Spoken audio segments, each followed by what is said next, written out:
radically beyond the debates and the righteous kind of binary qualities that might underlie our search for contributions today, lies perhaps a sensibility in which we don't need to fear the traffic in the boundary between technology and nature, between automation and lyricism, but rather that we can relish the traffic and perhaps even swarm that boundary with a kind of a great fusion of possibilities.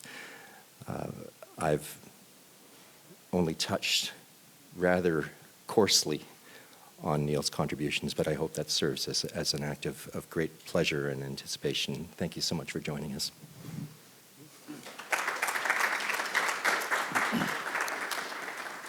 Thank you, Philip. It's good to be in the other Cambridge. I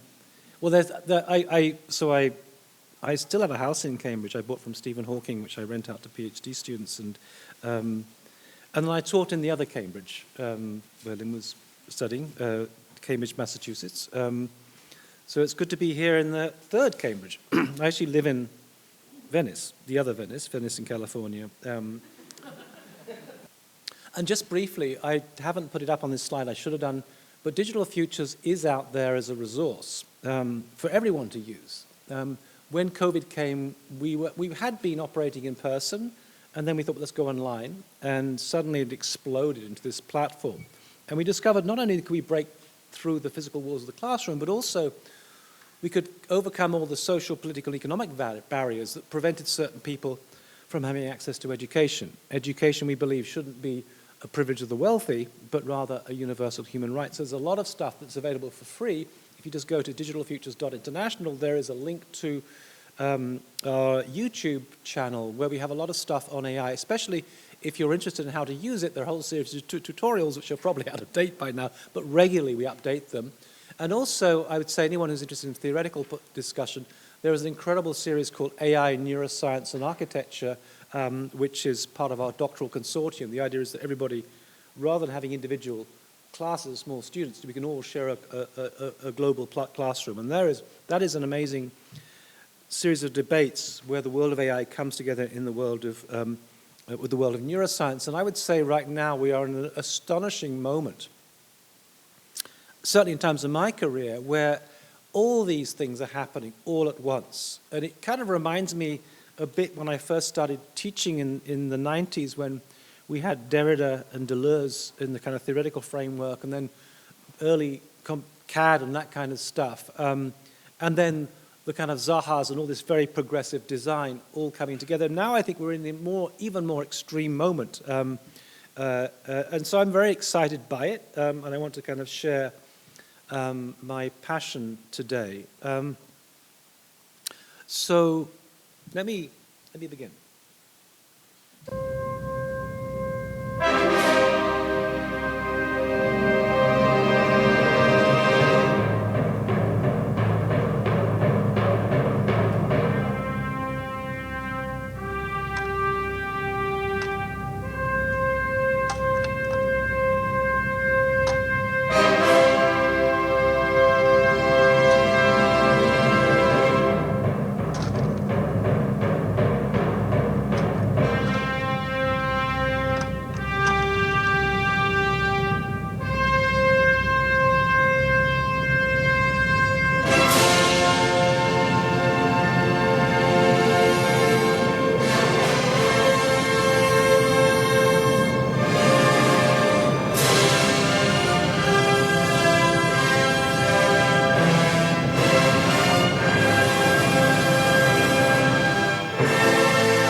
So I'm using this Midjourney generated image of a monolith that just appeared out of nowhere.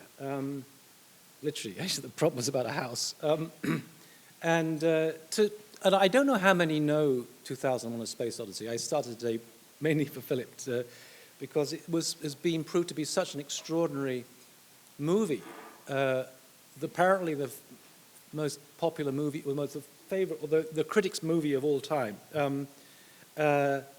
And it's amazing for all sorts of ways. And I want to talk about Arthur C. Clarke at the very end, who was the advisor for the movie, alongside with Stanley Kubrick and NASA. NASA were also responsible for advising on this. And the opening scene, there are two remarkable and rather curious things. First of all, we can see it as the moment when the first tool was invented, these very primitive proto, whatever you call them, I don't know but before human beings, and they discovered they can use a bone as a tool. And for Mark Burry, it's the kind of, this is the first tool that we ever discovered to murder someone with a bone. And possibly AI might be the last tool in some senses, for reasons maybe I'll explain later. But also because of this curious thing, this monolith, which appeared, and very mysteriously in the movie. It's not really explained, although you can check it up online, but it's basically, the monoliths were, so there were some extraterrestrial aliens, intelligent aliens, who would position these monoliths, and the idea was to act as a catalyst to help a civilization develop. And they saw that basically the human beings needed to have some help, and so they produced these things, and they were called the firstborns. And this intelligent alien species eventually dematerialized completely, which is very apposite in some ways in the context of AI. So I'll come back to the theme of alien and alien intelligence, because it's a term that I like very much for AI, and I'll explain that later on. But let me just, and I'm just going to be, this is going to automatically click through some of the kind of things that I've been generating. I'm sure all of you have been doing the same thing, using Midjourney to go and generate this stuff. But I think the problem almost is for most architects this is what architects think AI is. This is, I mean, it's not AI, it's a kind of application of AI, but I think we need to really dig deeper to try and understand really what AI is all about and how did it evolve. And in order to understand it, because I think we got to go beyond the ChatGPT, beyond the Midjourney, to really grasp what this alien intelligence is. So I'm showing these images, and they're completely superficial, absolutely superficial, ridiculous in some senses. But at the same time, there is something quite intriguing about these images that is fascinating, which I will refer to later. And I also want to talk about why Toronto is the world center of AI. I don't know how many people know this. I was talking at TMU yesterday, and nobody had a clue what I was talking about. And they didn't know who Geoffrey Hinton is, who's my big hero, and he's at the University of Toronto. It all started here. It all started here. Deep learning, this revolution that we've seen in the last few years, all came from Toronto. So I want to try and use and talk about Geoffrey Hinton and also maybe share his concerns. It gets a little scary towards the end. And I take that view that AI is incredible, but absolutely terrifying. Every day I get more and more terrified by it. And when I first started working on AI, I went to my publishers and I said, listen, I'm doing this book, but I feel really compromised because I feel like Elon Musk. This is something that I can see as incredible, but I find it absolutely terrifying. So eventually I managed to persuade them to publish two books. One with a white cover, like the angel, the positive side of AI, and one with a black cover, like the devil, the kind of dark mirror side, black mirror side of AI, which I haven't written yet. But I was hoping to put it off till later and say some nice things about AI, but it seems that history is upon us faster than we thought, and maybe that book will have to come sooner. But just to be clear, there's nothing in my mind evil, nothing evil at all about AI. AI is just a tool, and like any tool, it's a question of who uses it and for what. I can take a kitchen knife, I can slice up my vegetables, or I can murder you with my kitchen knife. but don't blame the kitchen knife, right? No kitchen knife, as far as I'm aware, has been convicted of murder, although Tracy tells me there's another story about that. And it's really a question of who uses it and for what, and that is actually really the challenge, because frankly, we can't control that. I mean, whatever ethical sort of guidelines we put out there, we have no way really of controlling who's using it for what. If we can't stop Putin from invading Ukraine, there's no way that we can stop Putin from using AI in a negative way. And I will just simply say that Putin recognized early on, and he made the comment, whoever controls AI controls the world. And we can be grateful, and this is my theory, that he must have siphoned off all the money that should have gone into AI research and paid for he and his the oligarchs' villas, because otherwise we would be seeing slaughter bots in Ukraine. Stuart Russell, one of the great figures in AI, Berkeley, a British guy, produced a movie called Slaughter Bots. And if you want to see it, be scared shitless. I mean, hopefully today I will scare you as well, but have a look at that. So I want to just briefly, three things. Well, actually not that brief, but anyway, but first of all, what is AI? And that'll be very brief. And then a brief history of AI, partly because I bought my house in Cambridge from Stephen Hawking, and he wrote this book, A Brief History of Time. And then why pay attention to Jeffrey Hinton, because we should. We should. And he's here. Well, he's not here, actually. I emailed him and said, any chance of meeting for a coffee? He's in London right now. But he is one of my absolute heroes. Anyway, if we're looking for a definition of AI, this is probably the best I've found by Margaret Bowden, who's the kind of grand old lady of AI. She's the one who set up the first ever course in cognitive science at the University of Sussex. An amazing woman. But this is a little out of date, this from her book of 2006, 2009. A bit out of date, this. But it's probably the best one. AI seeks to make computers do the sorts of things that minds can do.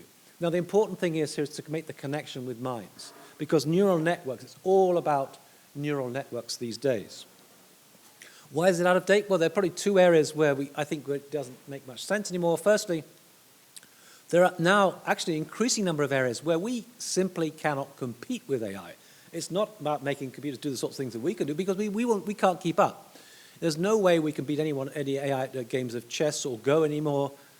And ChatGPT apparently knows 10,000 times more than any one of us. So in some sense, it's already gone past us in some ways. But also, the question is whether it needs to do all the things that minds can do. And traditionally, people said, oh, well, it's not conscious. No, it's useless. It's not conscious. I don't know whether we actually need consciousness. That's another question, perhaps. But for me, as long as a machine does what it's meant to do, provided my toaster toasts my bread properly, I don't care if it's conscious or not. Provided it produces ravishing designs, I don't care. So, this is probably the moment when I think most people woke up to AI. I think it was November the 30th of 2022 when ChatGPT was launched. This was actually an afterthought. Nobody in OpenAI thought it was going to be a big deal, right? They were working on GPT-4 and it was kind of misbehaving and doing all sorts of terrible things. And they wanted to launch a chatbot. So they said, well, we can't launch that yet. And yet our competitors are out there. We've got to do something. So they put out the earlier version, GPT 3.5, and they said, let's just do it as a kind of research experiment to see how the market sort of likes it. You know. And all of a sudden, bam, it all happened because of this. This was really the kind of Sputnik moment, I think, for the whole world in finding out about things. I found out the next day in some ways because it was the quarterfinals of the World Cup, and Brazil was playing against Croatia. And I don't know if you remember what happened then. Brazil was leading 3-0. I thought, great, because I like Brazil. I thought, great, they're going through. And then somehow Croatia got back, and it was 3-3, so they went to the penalty shootout. And this guy, Neymar, never got to take his penalty because he was number 5, and by the time they got there, Croatia had won. So my colleague, Angelica Poncio, who's from Brazil and is big into AI, she went to ChatGPT, and she said, who should have taken that first? Who should have taken the first penalty? And the answer was Neymar. And I thought, holy shit, this thing is quite useful. I thought we as architects, we could say, what could we use what should we specify a wall? What materials? ChatGPT will know. And I thought, But even more important, the client will go straight to ChatGPT to ask this question. So all of a sudden, I think it was very clear that we're dealing with something very, very special. So these are the two models of neural networks, the neural network of the brain on the left-hand side and the artificial neural network on the right-hand side. Very confusingly, the same terminology is used for the neural network, artificial neural networks. So these circular things here are called neurons, and these are synapses that connect them. There are a number of layers, up to 5,000 in a deep learning neural network, and the flow of information here is going from left to right and governed by the weights on the synapses. But it's only loosely modeled on the brain, so it becomes a bit confusing in terms of anthropomorphizing all this terminology. And the important thing basically is the one on the right is not conscious. Until recently, I think you asked most people what AI was, they'd probably point towards Sophia, the humanoid robot. Sophia is no more AI than a Tesla car is AI. It might be controlled by AI, but it's not AI. And industry is absolutely apoplectic about this. They think that Sophia is a complete scam. You know, they're really, really rude about Sophia. And basically, if you want to think what AI is, don't think humanoid robot. I mean, there's no reason why a robot should be humanoid in the first place, but don't think humanoid robot. Think algorithms. Think software. Think program. Think software. That is what AI is. It's very sophisticated software, but it's software nonetheless. And as such, it's effectively invisible. So in the office of the future, we will be surrounded by AI, but we won't be surrounded by humanoid robots. In fact, we are already surrounded by AI, and these are our own personal monoliths that we use for communications. And on that, I guess you all realize now, but a few months ago, people didn't realize that basically all our spam is filtered by AI. Our Gmail finishes our sentences using AI. Facebook recognizes our friends using AI. WeChat translates into whatever using AI. We order our Ubers. All these things are on our phones. We are surrounded by AI, but not so many people realize this. And as a result, in my book, I make this comment. It is as though the Earth has been invaded by an invisible, super intelligent alien species. And I don't know why I used the word alien, but I'm glad I did because I now have adopted that term. So a brief history of AI. And Alan Turing was the first person who kind of conceptualized the connection between computers and intelligence in this paper published in 1950. And of course, tragically, he died. He committed suicide, we think, in 1954 because he was charged with lewd acts, which was extraordinary. But anyway, and we lost a great mind.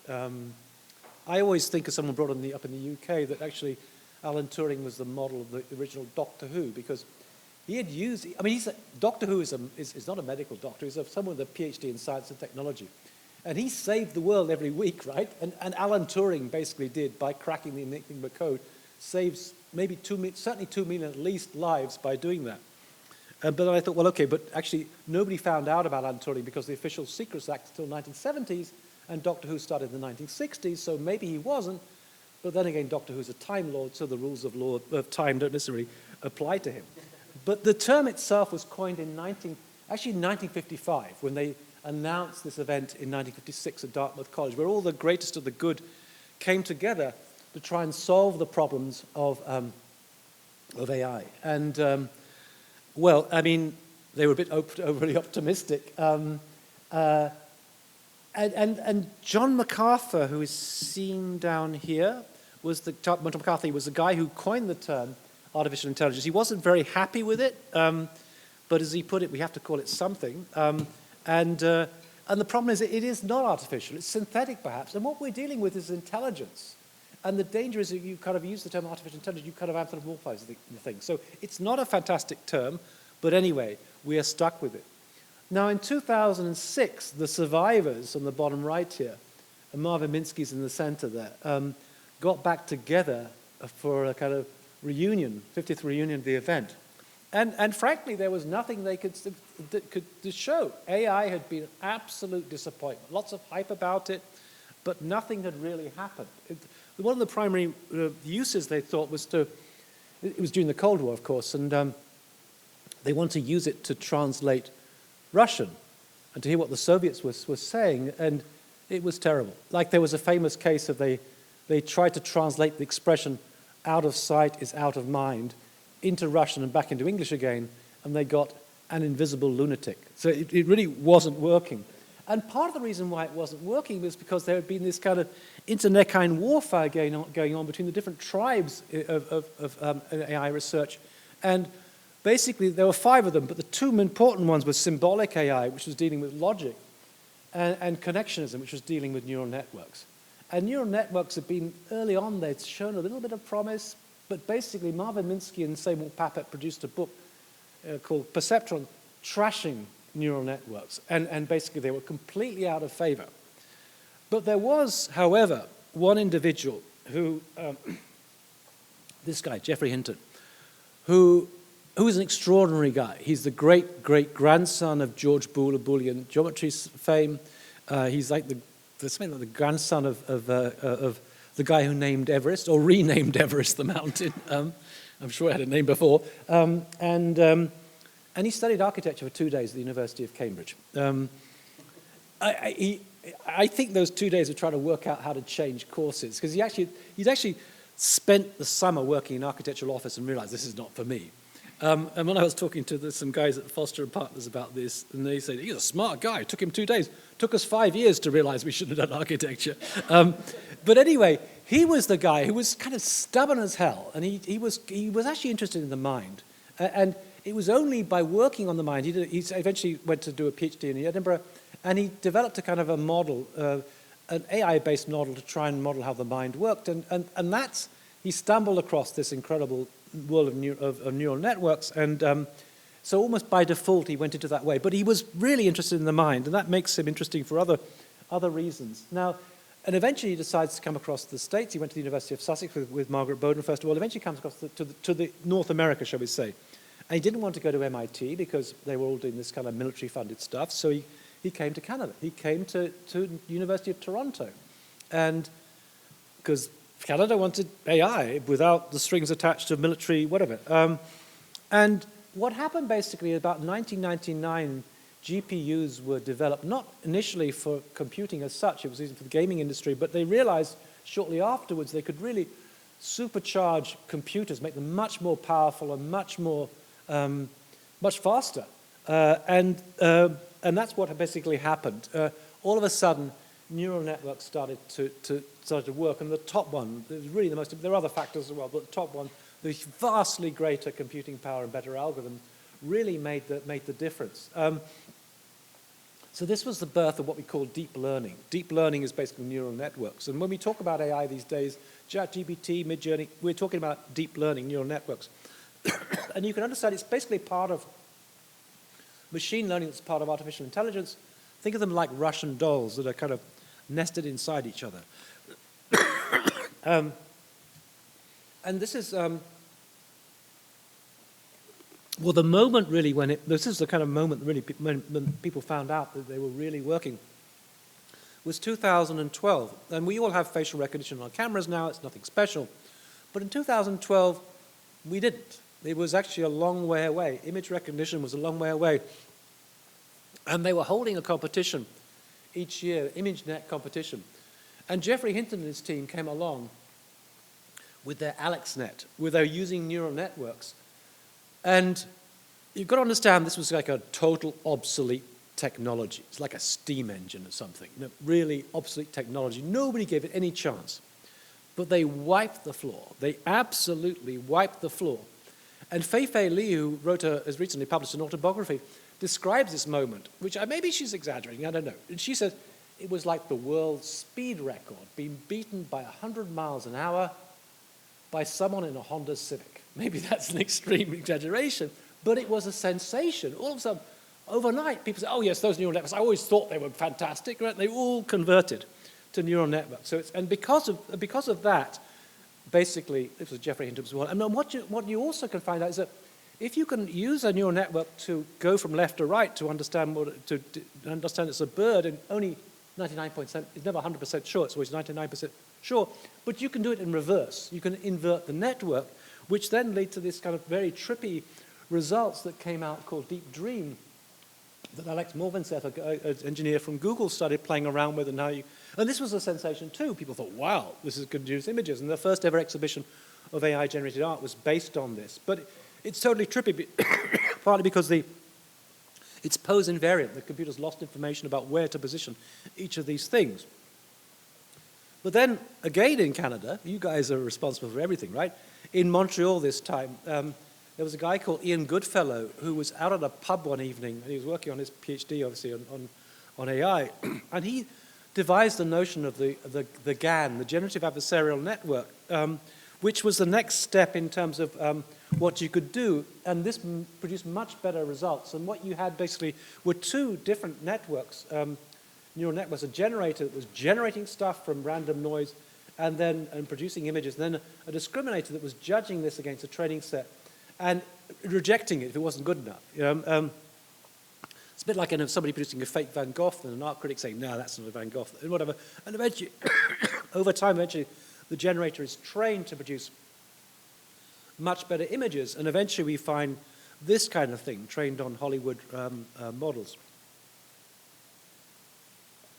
Much higher standard, and this really was the beginning of the GAN revolution as such, and after there were a number of GANs, style GANs, and so on. But architecture was completely asleep at this time. In 2019, I teamed up with Refik Anadol, with Zaha Hadid Architects, and with Google. Google were going to sponsor it. And we were going to do the British Pavilion at the Venice Biennale, largely because there have been so many British people. The UK more than held its weight in terms of development of AI. And we got nowhere. We weren't even shortlisted, which was kind of shocking for us. And we had been planning to basically hallucinate buildings. Anyway, undeterred by all this, Refik decides to get on with it anyway. And he uploads all the images from the Zaha database onto his computer and then uses a version of StyleGANs to hallucinate a possible design.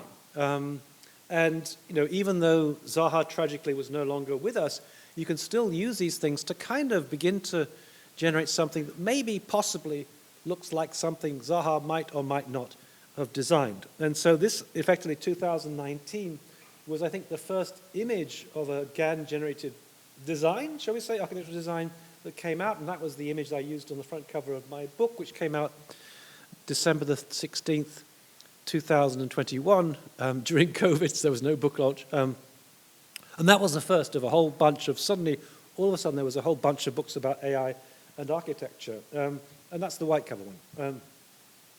Meanwhile, things started developing, and other practices. This is the work really it's Daniel Bolojan is behind this, who's a computer genius, AI genius in Florida Atlantic University, who studied under Zaha and then worked for Wolf Prix at Corp Himmelblau.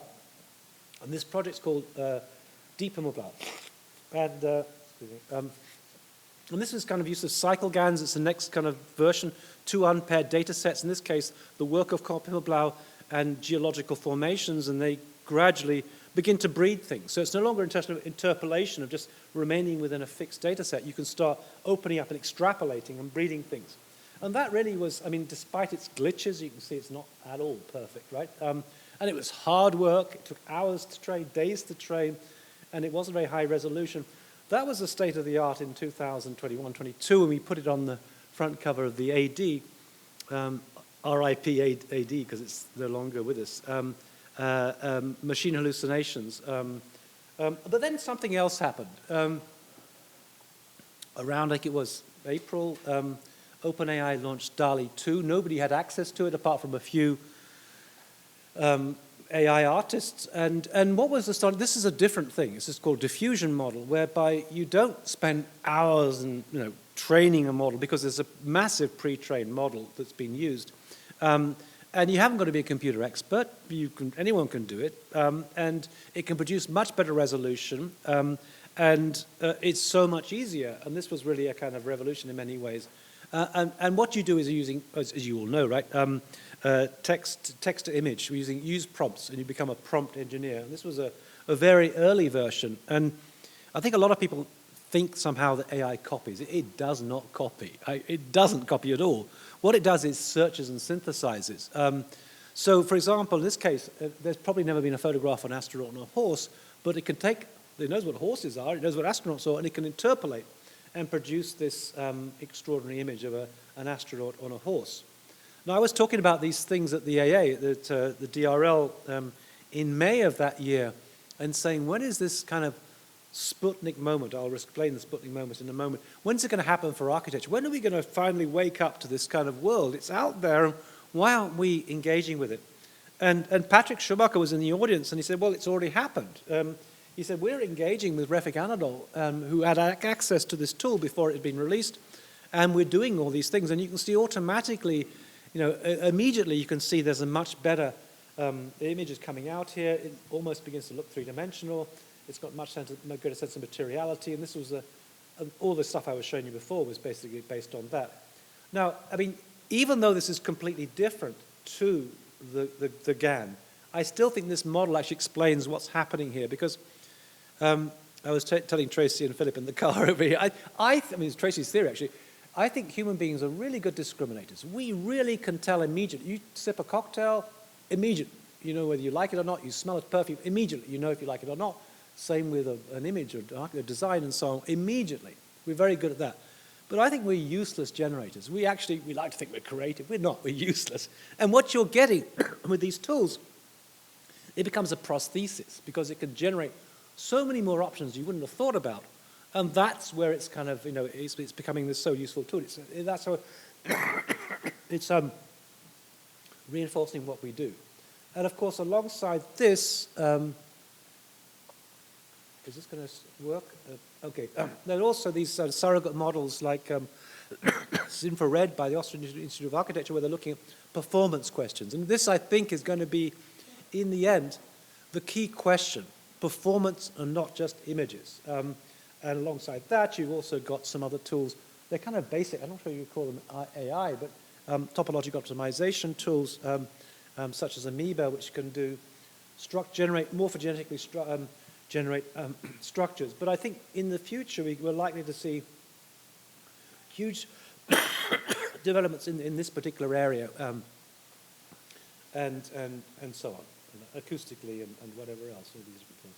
There are these firms. SpaceMaker was, I don't think, now former brought up by Autodesk. I'm not particularly impressed at all by SpaceMaker, but it is not really AI. But the one I am impressed by is the work of Wan Yu He, who is one of my doctoral candidates, who used to work for Rem Koolhaas and set up this company Koolhaas.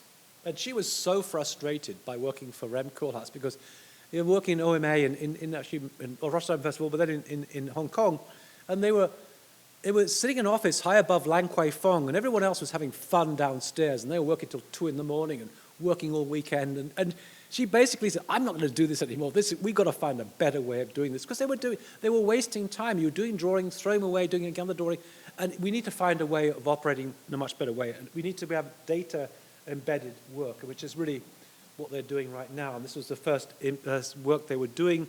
This building does not exist. There's also a site called This Person Does Not Exist, and even for cat lovers, This Cat Does Not Exist, where you can hallucinate these kind of buildings.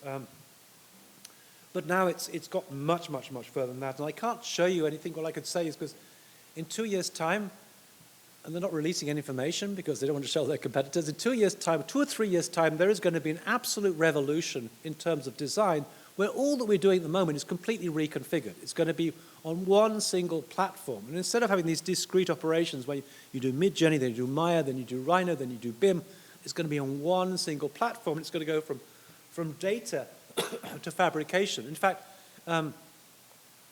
already in some areas, I was talking to someone who had been working on the America's Cup yachts, where they're all based on AI, and then now you're working in shipping and boat design.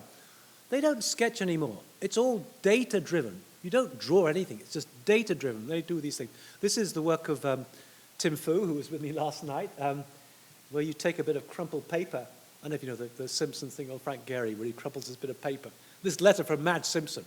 Dear Frank, would you like to design an opera house for us?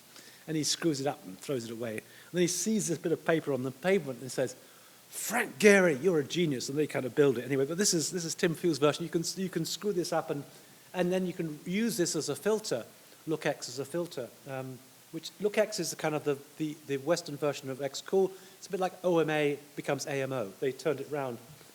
So on the left is a Frank Gehry version, on the right is a Zaha version of this crumpled paper, and so on.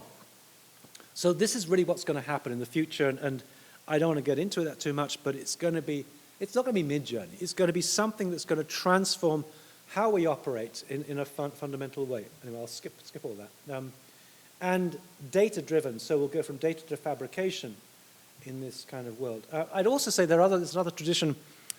Foster and partners are working in a very, very different way, trying to speed up operations using surrogate models in the office and also using Spot. Well, the Spot is actually blind, right? So, but you can mount these optical devices and use it to go and check construction and so on. There are other ways in which it's going to happen, and it's going to be an absolute revolution, and nobody's going to be able to afford not to do it.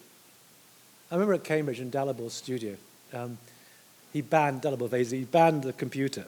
Now, all the smart kids, right, they did things on computers, and then they do this fuzzy drawing overlay and pretend it was done by...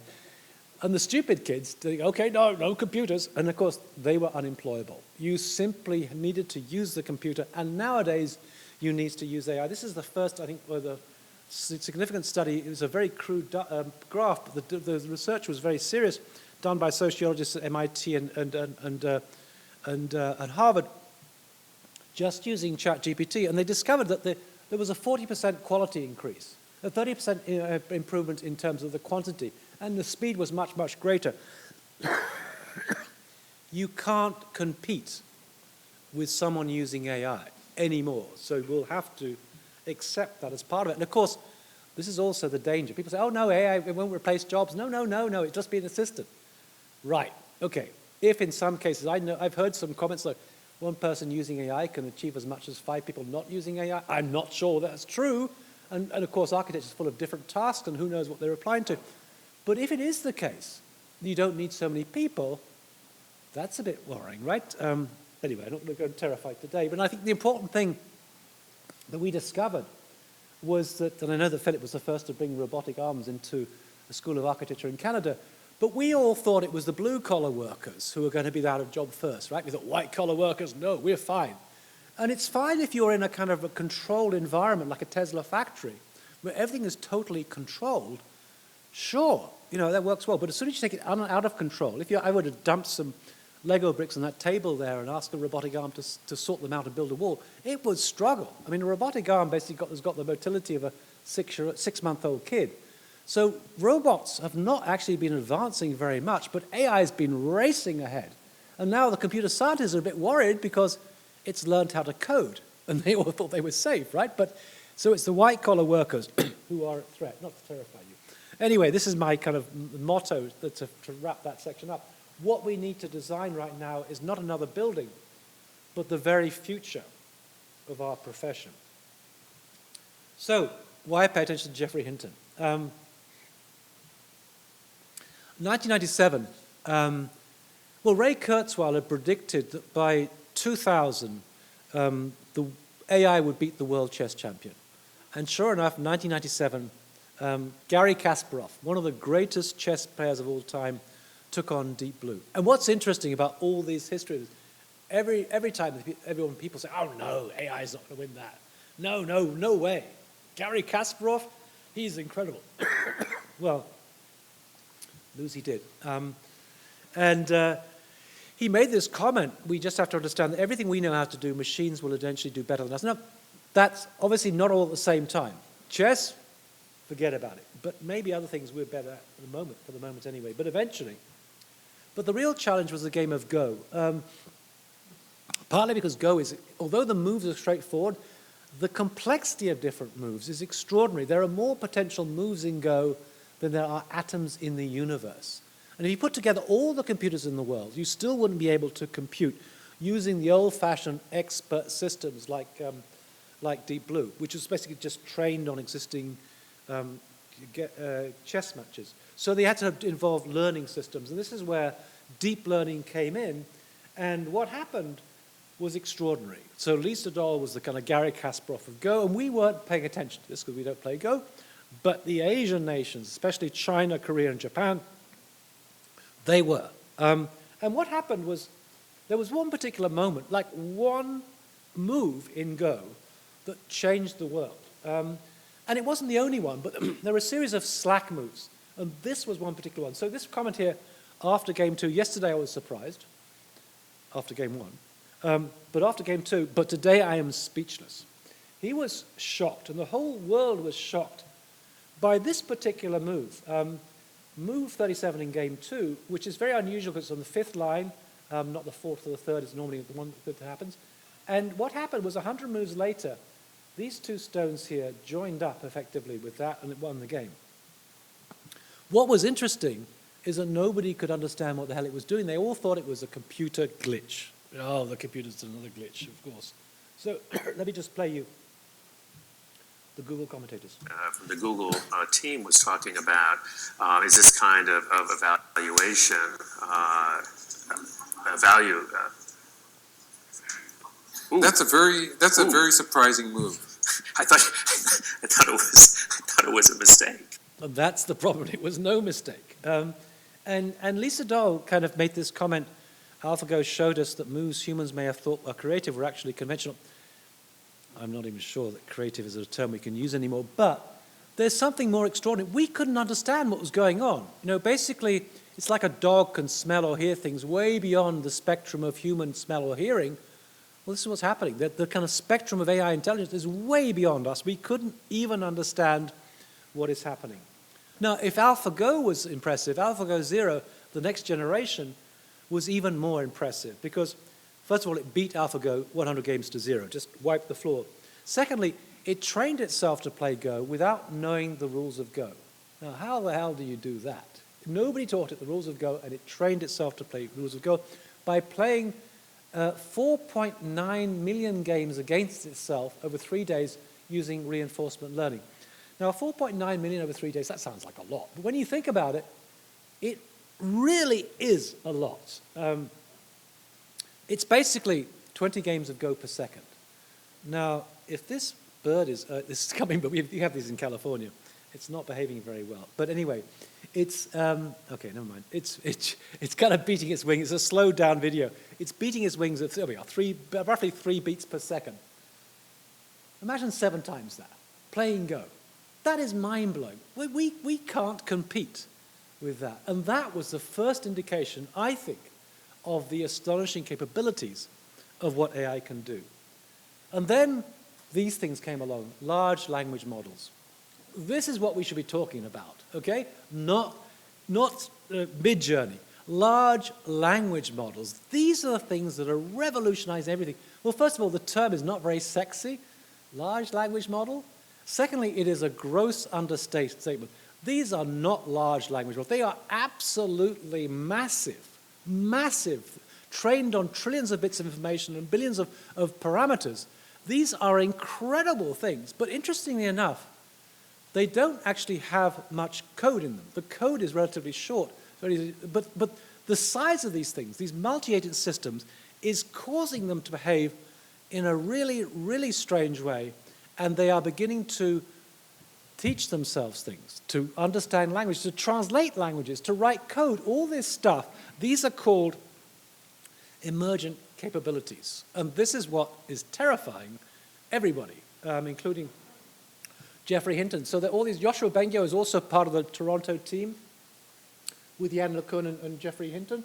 But on the left-hand side, I just want to draw attention to this letter that was issued by the Future of Life, Max Tegmark at MIT, saying we've got to slow down. We've got to slow this down because this is terrifying. These things are doing things we never predicted, and we've got to kind of, well, I mean, so they wrote this letter, and I wanted just to draw attention to the final thing. This does not mean it was, but merely stepping back from the dangerous race to ever larger, unpredictable black box models with emergent capabilities. Now, what does that mean exactly? Of course, that's not going to work, as Geoffrey Hinton says, well, you know, when you've got Microsoft and Google competing, no one's going to stop, right? You know, it's a bit like asking the leader in the Olympic marathon to slow down. You don't slow down because your competitors are going to catch up. But this is this is what we're talking. Well, I don't know. Are they using emergence in the sense that Philip uses emergence in terms of the kind of biological kind of in swarm intelligences? And there is an idea that kind of basically the way that any multi-agent system operates is in a bottom-up, unpredictable way. So really what is happening is these individual birds are just following very precise instructions, keep a certain distance with the bird in front on either side, and go broadly in the same direction at roughly the same speed. But out of that, out of this collective behavior, something emerges, some unpredictable, beautiful behavior. Of course, if you're a bird in the flock, you don't see this, but from outside, we can see all these things. And of course, it's not just this, it's slime moles, it's also the kind of feedback, pheromone feedbacks of ants and trails and so on.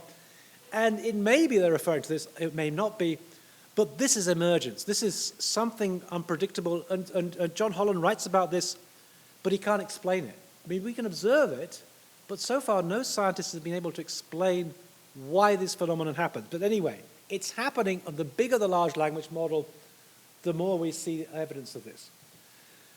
So Yuval Harari argues that AI has now hacked the operating system of human civilization. It's learned how to write, and once you've learned how to write, you have amazing power because you can convince others. And it's learned how to write code and so on. I personally think that it's learned how it's learned the rules of composition up to a point, I would say. Now, those of you who've used Midjourney have probably, I write, well, this is the version 5.3, so it's not the most recent one, but I used to put like 70 words in a prompt. It was really kind of weird kind of alchemy. And, but the actual reference to architecture was simply ultra-contemporary modernist villa in the Austrian Alps. Nothing more. I didn't tell it what to design. I didn't tell it how to do the mountains in the background or the boulder in the foreground or the valley. It was done entirely by Midjourney, as though it searched through its database and now knows roughly how to design. Or this kitchen, all I basically said was an ultra-contemporary stainless steel kitchen. I didn't make any reference to that painting in the background, that bush on the outside, or the taps or the coffee maker. It did it. It did it all itself, or indeed this. It has a sense of tectonic materials, how they come together. Or indeed this one, it's able to render in a way with incredible reflections and things. I mean, I don't know how long it would take a human being to do this, but this took Midjourney 3 seconds.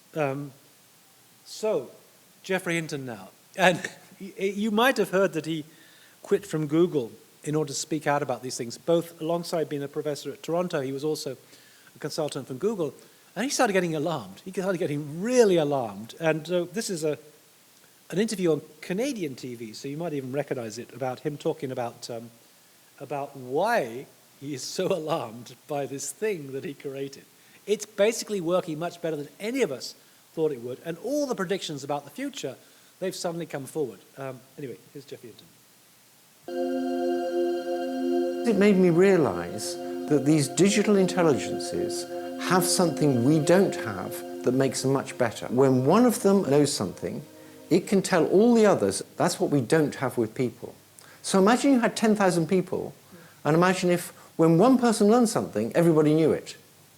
You could learn a lot more stuff, right? Right. And that's why things like ChatGPT knows like 10,000 times as much as any one person.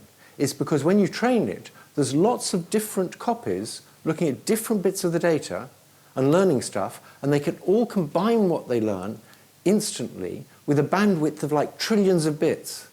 So can they think? Yes. So imagine the following scenario. I'm talking to chatbot, and we talk for a bit, and the answers it's given me seem a bit strange to me, and I suddenly realize that it thinks I'm a teenage girl. And I say, what demographic do you think I am? And it says it thinks I'm a teenage girl. So the question is, when I said I suddenly realized it thinks I'm a teenage girl, was that a metaphorical use of the word think, or was that just the same way as we use think? And I strongly believe that use of the word think, when I said it thinks I'm a teenage girl, was exactly the same way of using think as we do with people. And so that was enough to make you say, what, this has accelerated beyond my comfort level? I suddenly realized maybe they already are better, and making them more like real neural nets isn't the point. They're already better than us. They're a better way of doing learning. And if we make them bigger, they'll get much smarter than us. They already know more than any one person. I understand that things could go awry, but I still think that people hear the notion of danger and they dismiss it as hyperbole. I thought it was hyperbole for a long time because I thought these things were a long way off. I thought there will eventually be danger, but I thought focusing on it now is unnecessary because it'll be 30 to 50 years before these things get more intelligent than us. But this combination of realizing that they might have a much better way of learning than we have because they can share knowledge instantly, and seeing things like ChatGPT or Palm at Google that can explain why a joke is funny made me realize these things are already pretty intelligent, and if they've got a better form of intelligence than ours, then it gets to be much more urgent. So, why should we pay attention to this? Because this guy is a neuroscientist as well. He knows what he's talking about. So just to go through some of these kind of comments. ChatGPT knows 10,000 times more than any one person right now. Mo Gaudet from Google, ex-Google, thinks that by 2027 it'll know 1 billion times more than us. Then it's beginning to understand things. He refers to, Jeffrey Hinton refers to a joke. He asked it to explain a joke, and he figured out if it could explain a joke, it must understand the joke. And ChatGPT, basically, all it does is predict the next word in the sentence. But in order to do that, you have to understand the sentence. You have to understand, there has to be some level of understanding in that. So Hinton takes the view that there are different forms of intelligence. There are biological intelligences and the mechanical intelligence. AI is clearly a mechanical intelligence. But it is hugely superior to human intelligence. It is leaving us behind. That's his conviction. And he also thinks that it can think. When I wrote my book, I made the comment, AI has got no more capacity to think than a pocket calculator has. Well, we're not so sure. I personally would put all these words in inverted commas. I would say, understands and thinks and intelligence and so on. But the point is, the level it's achieved, it's way, way beyond us, and it's learning so quickly. We used to use the model of Moore's law. Like things would kind of exponentially develop. And it was based on the number of circuits on the transistor and so on, some of the transistors in the circuit board. So things would go like 1, 2, 4, 8, 16 instead of 1, 2, 3, 4. Forget it. We're talking about something that is viral. If one computer can share it with 1,000 others, think about COVID, right? We had this thing called the R ratio, the R number. If it's more than 1, it was spreading. Less than 1, it was 1. We're talking about R ratio of 1,000. We're talking about an explosion of knowledge. So Yuval Harari, I quite like him as well, okay? This is him. This is the end of human history, the end of human-dominated history. History will continue with somebody else in control. In 5 years, there'll be a technology that can make decisions independently and that can create new ideas independently. Maybe they'll be nice. Maybe they'll solve cancer and climate change, but we are not sure. I'm tending to think of it more in terms of really an alien invasion, an alien fleet of spaceships coming from planet Zircon or whatever, with highly intelligent beings. This is what we are facing, except that the aliens are not coming in spaceships from planet Zircon, they're coming from the laboratory. If the humans are divided among themselves and are in an arms race, then it becomes almost impossible to contain this alien intelligence. That's why I like the term alien intelligence, right? I don't know if you're supposed to read my book at all, but anyway, the point is it is a radically different form of intelligence, and we can use the term alien intelligence that prevents us from anthropomorphizing it and thinking it's the same as ours. It is absolutely different, but according to Hinton, it is superior. So I'm now saying, I gave a talk in Warsaw back in November where Copernicus came from, right? And Copernicus famously told us that actually the universe doesn't revolve around the Earth, rather the Earth revolves around the sun. And I think we need to go through a second Copernican revolution and recognize that we are not the center of intelligent life in the universe. And I think this is important because up till now we've taken this kind of view, oh, look at that AI, it's not as conscious, not conscious like us. Who cares? Who cares if it's conscious? In fact, Yuval Harari says sometimes consciousness is actually a problem. And he talks about this case where there was a Google car that was crashed into by a human car. Now, Google cars, or whatever self-driving cars, will get better and better and better and better and better. But whatever it made that human driver, checking the text or something on his phone or her phone, that won't go away. We'll always be distracted. So basically, do we need consciousness? For Yuval Harari's point of view, as far as corporate entities are concerned, as long as things does its job, that's what counts. I don't know if we need intelligence. Anyway, so let me finish off again in a slightly British way. This is also for Philip. Hitchhiker's Guide to the Galaxy, which was a seminal book, and it was actually Douglas Adams was a student in the other Cambridge at St. John's College, and this was something I was brought up with. And you probably know the story. I don't know. Anyway, there's a supercomputer called Deep Thought in the book and the movies and things. And Deep Thought is charged with coming up with the answer to life, the universe, and everything. And it takes 10 million years, and we all know, I think, that the answer was 42, right? What was the question? This is why for Elon Musk, this is an important book about philosophy. In order to get the answer, you've got to ask the right question in the first place. So they then spend another 9 million years asking what is the question. I think it's 6 times 8 or something like that. But anyway, but the point is it took 10 million years to come up with the answer. I strongly suspect that ChatGPT has learned a lot of other things about us that we don't know, including probably the cultural genome to human beings. And it only takes 3 seconds to answer. So, but don't panic. So I'm going to, just this final thing, I want to just show Arthur C. Clarke. We've got to go back to the very beginning. Arthur C. Clarke is an amazing guy, right? And he was advising on 2001: A Space Odyssey. And this was done in 1964. And it's like he's talking about 2003, 2004. Unbelievable. So this is Arthur C. Clarke.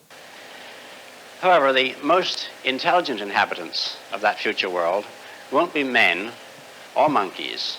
They'll be machines, the remote descendants of today's computers.